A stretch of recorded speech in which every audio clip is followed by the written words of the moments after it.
Hey, and welcome back to the show. This week, I am talking about business and relationships. This is so important, guys. You know, we've got enough challenges just making business work, right? It's such a big deal to line everything up, especially if you are going out on your own for the first time. So if you've maybe worked for someone else or you've done this part time, but then you decide to go full on entrepreneurship, we all know this comes with lots of challenges. What I have noticed with myself and also with my clients is that the relationships that you are in impacts how you succeed in your business. Bringing people on board that you are in relationship with, improving communication, really getting clear about what's important to you, maybe setting boundaries, having conversations that are tough, nothing like a hard conversation. So what I'm talking about this week is the importance of aligning your relationships. Now, for some of you, you are super excited. You've been passionate about this project or building this business or having this passion to serve. And maybe those around you are not so interested, or maybe they're pretending to be interested, or maybe they're rolling their eyes and saying, that's all you ever talk about. I get it. I've been there. I live it. I've experienced it for many years. It's tough when you know you are here, you've put here on this earth to serve, and you have something that you're so clear about, you're so passionate about, and it feels like you don't have a choice. I call this like the no choice syndrome. Like, I just have to get this out there, especially for healing focused entrepreneurs who are breaking generational cycles and patterns. We know the importance of doing our work and offering opportunity to other people to really transform their lives, to therefore transform our world, right? So let's just get that straight to begin with. It's important. We can't put it out. We try to ignore it. We try to run from it. And then eventually we just give into it because we feel like we've been called to serve. And yet we're in these relationships, and maybe it's long-term relationships, or maybe it's like relationships of the past, like I'll say who we grew up with, our family of origin, the conditioning of society that you grew up in, the way that you believe. So for me in particular, I've been married for 31 years. It's my actual anniversary this month. And my husband doesn't get what I do. He doesn't get what drives me. I'm not saying he fights against it or tell me I shouldn't do it. It's just not of interest. And it's not, we don't think the same. We don't have the same vision, or we've prioritized differently. So for 27, I think it's 27 years, I've been in business since 1997. When I first got into my own business, it was just to have something to do while the kids were at school. Turns out I loved it. I became very passionate about it. And for many years, I heard the same comment of, it's all you think about. You just work all the time. And I began to kind of dilute the desire. Like, I wanted to weigh it down, kind of hide it, pretend that it didn't give me so much satisfaction. But the truth is, it gives me a lot of satisfaction. I love serving, and I love serving with people who are receptive more than anything else, like better than shopping, better than vacation. Matter of fact, I think vacation is somewhat boring if I'm not having deep, intimate conversations. And so I'm just curious if you can relate to this, and if your relationships understand, if you've had the conversation. And then I'm going to give you a few pointers of things that you can open up the conversation with, maybe set some boundaries. So for some of us, it's a matter of not talking business like with certain people. So this could be your mother, it could be your sister or your sister-in-law, it could be your friend from second grade. They're maybe just not so interested. And when you start talking about the bigger vision, or you start talking about the dreams, what they say contaminates your belief. This is when it really matters. And in that case, you could have a conversation with this person and say, you and I can talk about bowling or flowers, or maybe going out and have pizza and just talk about things that interest both of us. Maybe it's about hiking or traveling, but the conversation about my hopes and dreams, my vision and my business are off the table. We just agree not to talk about that in order to protect the belief, because the belief has to be protected. You're actually setting up guard around this vision, around this passion or this drive of what you're offering the world. And you have to make the decision, is this conversation going to take me closer or further from my target or from my goal, from what I want to achieve? And if you ask that, you will get the answer, and then you can determine what boundaries to set. It doesn't mean you can't have a deep, intimate, rich relationship. It just means that there's certain conversations that won't be had with you and this particular person. And then for your partnership, maybe for your spouse or someone who's genuinely your business partner, hopefully they're interested, right? But maybe not. Maybe they're just a silent investor. See, we can't put labels on relationships. We have to treat them individually. So for the partner, you may ask for what you need. And in my case, I just said, you know what? I need support, but I'll give you the choice in how you want to support me. And then you can let me know what works best for you. I seriously did this. And I was like, this is how I see it. I would love physical support. So I would love to see you presently in conversation, in the business, helping me directly, maybe coming to some of the business meetings with me, but you would give me your physical support. You would be there in physical form. The second option was to give me emotional support. And that would be the belief. Like you believe as well as I believe, you support my belief. When I start going down the rabbit hole and I start going into doubt and fear and disbelief, you will remind me why I'm doing this. You'll remind me how it's possible. That is emotional support. And then the other option was financial support, which is just saying, you know what, babe, I trust you. I know what you're doing. I'm really not interested in being there. Can't really support you emotionally because I don't really understand or get what you do. And I'm not emotionally driven to support that, but I could back you financially. So you asking directly for what you need or giving options for what it would look like, because believe it or not, some people really don't understand what you're looking for because we don't tell them. We're not being transparent.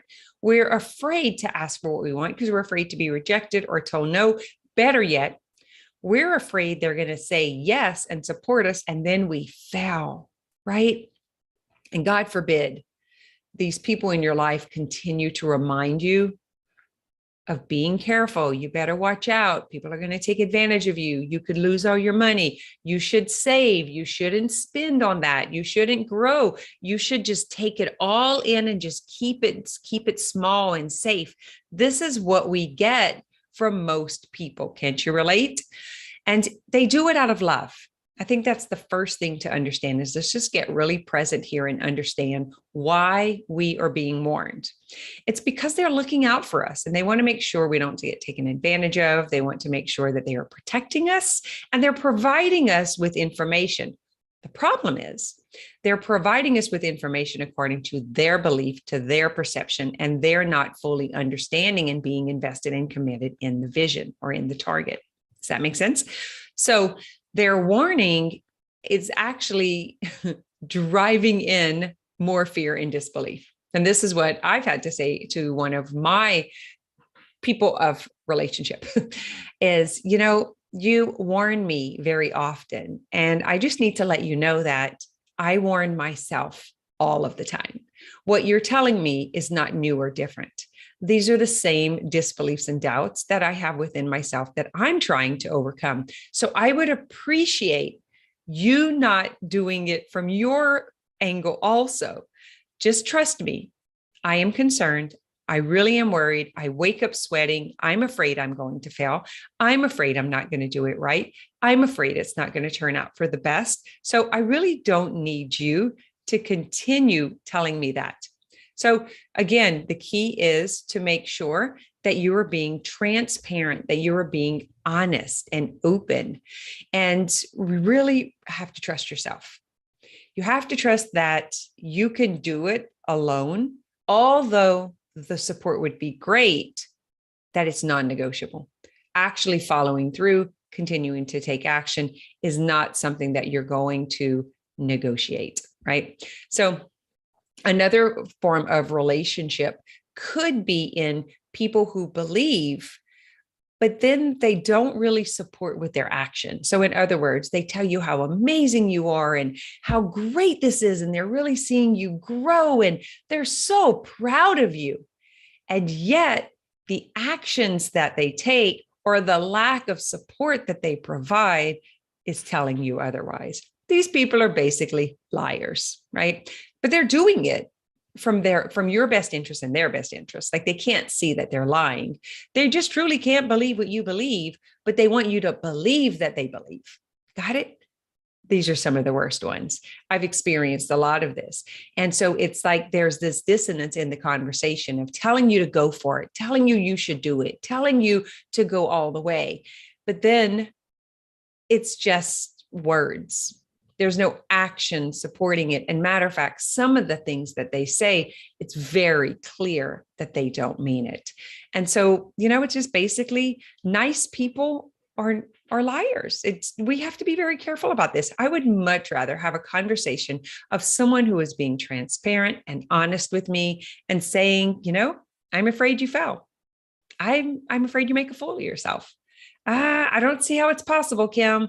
I get that you think it's possible, but I just can't see it.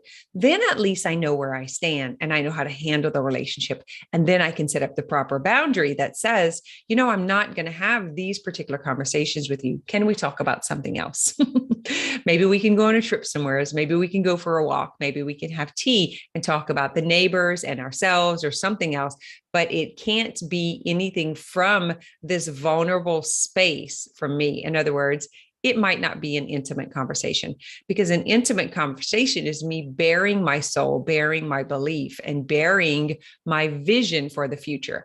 So for those of you who have been listening to the podcast for a while, have been hanging out on the show, have been following me around social media, you already know that I am on a mission to change generational patterns. I really want to rewrite some of this scarcity and disbelief so that my grandchildren can have a better future for their children and their grandchildren. And I believe that it's my fault, and I'm taking 100% responsibility for conditioning my children to disbelief. They had big visions when they were kids. You know that. So did you. Every one of us did. We believed until we were taught not to believe it was possible. And so I told my children, I will rectify this. It is my fault. And I am sorry that I conditioned you and I limited you according to my limitations. But now that I see you're holding that same disbelief for my grandchildren, it's a problem. Because if you're not teaching them that we're limitless, if you're not teaching them that something else is possible, and the school is not teaching them, and the government is not teaching them, and the church is not teaching them, and the college is not teaching them, then who the heck is supposed to be doing it, right? So that's why I hashtag myself $1 Million Grammy, because I'm on a mission to show my children that they can reach for the stars, they can reach for the moon, they can have whatever they believe is possible. Now, listen, it's not an easy task. And I can't have this conversation with just anyone. Matter of fact, there's moments of disbelief where my mind, my very own mind, tells me I'm crazy. I'm going to lose the exact thing that I'm fighting for. I'm going to make a fool out of myself. I'm going to put us in debt. I'm not going to be able to make the investments back. I'm going to fall flat on my face. I'm a fool to believe it could be different. These are stories from my mind, and these are conditioned patterns I was taught not to believe, just like you were, right? It's all of us. And so for this particular episode, I just want to have the conversation about being clear about your relationships, setting boundaries, having hard conversations, and determining who will believe in you and who won't, and who you can have the discussion with. So a few years ago, I asked my husband, I was like, I believe I'm going to make $1 million this year. Do you believe that I can? And he said, I believe that you believe. And I was like, fine, I call that a win, because all that matters is what I believe, quite honestly. But you want to be careful about when the messaging is contaminating the belief. So in other words, he can believe that I can believe, and he cannot believe at all, and I can still get it done.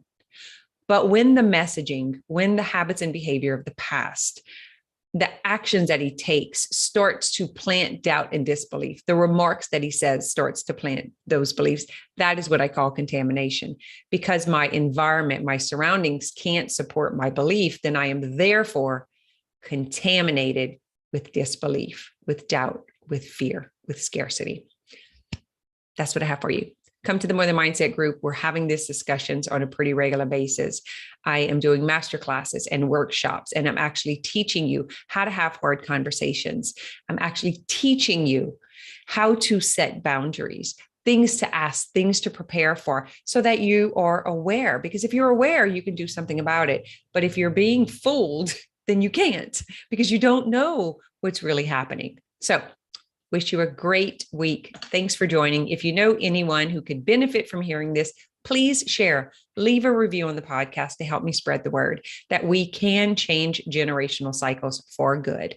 If we were conditioned and our children were conditioned, we can actually uncondition or change the direction, the trajectory for our children, grandchildren, and generations to come.